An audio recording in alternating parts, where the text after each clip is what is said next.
कल तक जो शक था आज वही सच बनकर सामने खड़ा है। एक रिपोर्ट, एक फैसला और नहार की जिंदगी का सबसे मुश्किल दिन।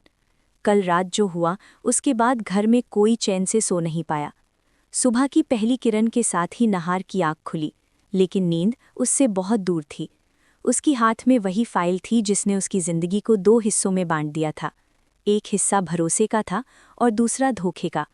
रूही चुपचाप उसे देख रही थी। वो कुछ पूछना चाहती थी, लेकिन नहार की आंखों में जो दर्द था उसने उसके शब्द रोक दिए। आखिरकार नहार ने खुद ही चुप्पी तोड़ी। भारी आवाज में उसने कहा कि अब कोई शक बाकी नहीं रहा। सच्चाई वही है जिससे वो भाग रहा था। घर के सभी लोग धीरे धीरे हॉल में जमा हो जाते हैं। माहौल इतना भारी है कि किसी की सांस तक साफ सुनाई दे रही है।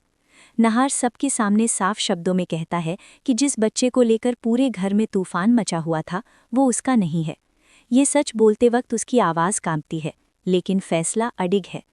कुछ लोग राहत की सांस लेते हैं तो कुछ के चेहरे शर्म से झुक जाते हैं।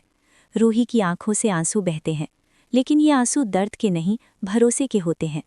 वो नहार का हाथ थाम लेती है और बिना कुछ कहे उसका साथ देती है। लेकिन कहानी यहीं ख़त्म नहीं होती। नहार साफ कह देता है कि अब सिर्फ सच जानना काफ़ी नहीं है। जिसने ये झूठ रचा, जिसने पूरे परिवार को अंधेरे में रखा, उसे सामने आना ही होगा। ये बात सुनते ही एक चेहरा डर से पीला पड़ जाता है।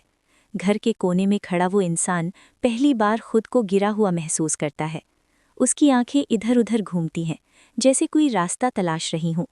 नहार एक एक कदम उसकी ओर बढ़ाता है और कहता है कि अब भागने से कुछ नहीं होगा। रूही पहली बार सख्त आवाज़ में बोलती है कि सच को जितना दबाया जाए वो उतनी जोर से बाहर आता है। आज वही दिन है जब हर नकाब गिरेगा। एपिसोड के आखिरी पल में वो इंसान कुछ बोलने के लिए मुंह खोलता है, लेकिन तभी नहार की आवाज़ गूंजती है। अब जो भी बोलेगा पूरा सच बोलेगा। आधा सच अब किसी को मंजूर नहीं।